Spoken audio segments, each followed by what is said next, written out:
विद्यार्थी मित्रांनो, सर्व नमस्कार. ज्ञानवंदन निष्केटर यूट्यूब चॅनलमध्ये सर्वप्रथम मी आपणा सर्वांचे स्वागत करतो.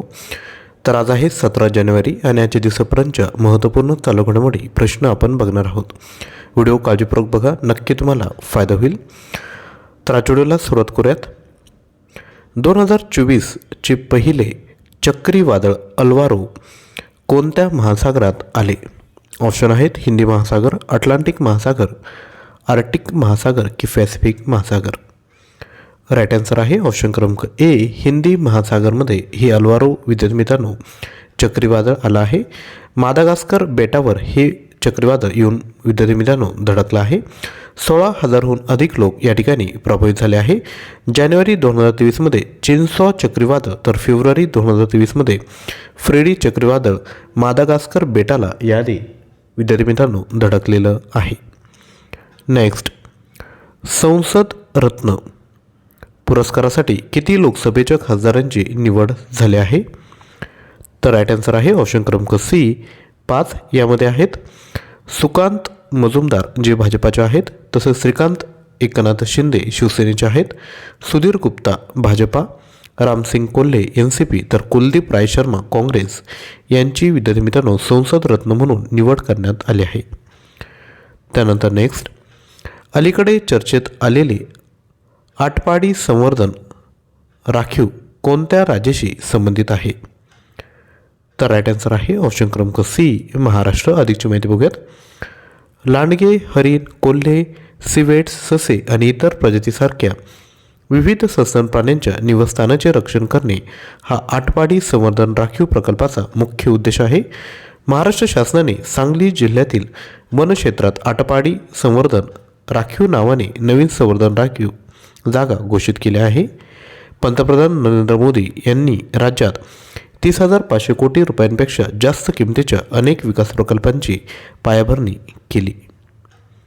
नेक्स्ट, भारतातील पहिले डार्क स्काय पार्क ही पदवी कोणत्या व्याघ्र प्रकल्पाला मिळाली आहे? तर राईट आन्सर आहे ऑप्शन क्रमांक डी, पेन्स. डाय स्काय पार्क रात्रीच्या आकाशाचे संरक्षण आणि प्रकाश प्रदूषण कमी करण्यास मदत करते. याला 1965 मध्ये अभयारण्य म्हणून घोषित करण्यात आलं होतं. 1975मध्ये राष्ट्रीय उद्यानाचा दर्जा देण्यात आला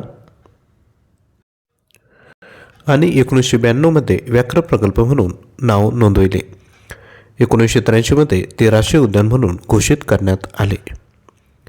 नेक्स्ट, कोणत्या राज्य सरकारने किनारी पतसंस्था जतन आणि पुनर्संचयित करण्यासाठी ब्ल्यू कार्बन एजन्सी सुरू केली आहे? तर राईट आन्सर आहे ऑप्शन क्रमांक ए, तामिळनाडू. याचं जे उद्दिष्ट आहे ते आहे खारफुटी, कोरल, सिग्रास आणि मीठ दलदलीसह किनारपट्टीच्या परिसंस्थांचे संरक्षण आणि पुनर्संचयित करणे. आता तामिळनाडूविषयी माहिती घेऊयात. स्थापना झाली आहे 1 नोव्हेंबर 1956ला. मुख्यमंत्री आहेत MK स्टॅलिन, राज्यपाल आहेत RN रवी आणि राजधानी आहे चेन्नई. नेक्स्ट, दरवर्षी भारतीय सैन्य दिवस केव्हा साजरा करण्यात येत असतो? तर राईट आन्सर आहे ऑप्शन क्रमांक डी, 15 जानेवारीला सैन्य दिवस विद्यार्थी मित्रांनो साजरा करण्यात येतो. नेक्स्ट, शेरिंग तोबगे यांची जानेवारी 2024मध्ये दुसऱ्यांदा कोणत्या देशाचे पंतप्रधान म्हणून निवड झाली?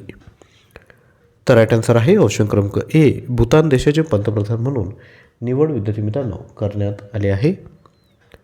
त्यानंतर नेक्स्ट, भारतातील सर्वात स्वच्छ राज्य यांच्या यादीत महाराष्ट्र राज्याचा कितवा क्रमांक आहे? तर राईट आन्सर आहे ऑप्शन क्रमांक सी, पहिला.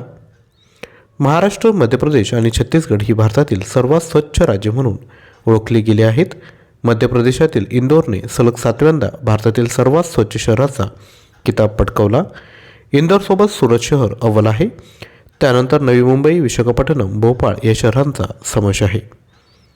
नेक्स्ट, कोणत्या राज्य सरकारने जानेवारी 2024मध्ये प्रथमच स्वतंत्र क्रीडा विभाग निर्माण केला आहे? राईट आन्सर आहे ऑप्शन क्रमांक डी, बिहार. राज्यामधील खेळ आणि खेळाडूंना प्रोत्साहन देण्यासाठी हा विद्यार्थी मित्रांनो उपक्रम या ठिकाणी राबवण्यात आला आहे.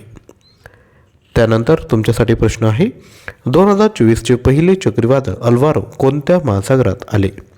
या प्रश्नाचं उत्तर कमेंट करा. व्हिडिओ आवडला असेल तर लाईक करा, शेअर करा. चॅनलवर नवीन असाल तर चॅनल सबस्क्राईब करा. आणि जर आपणाला चालू घडामोडी प्रश्नसंच हवा असेल तर आपण 93 56 25 60 34 यावर व्हॉट्सअप करू शकता. थँक्यू.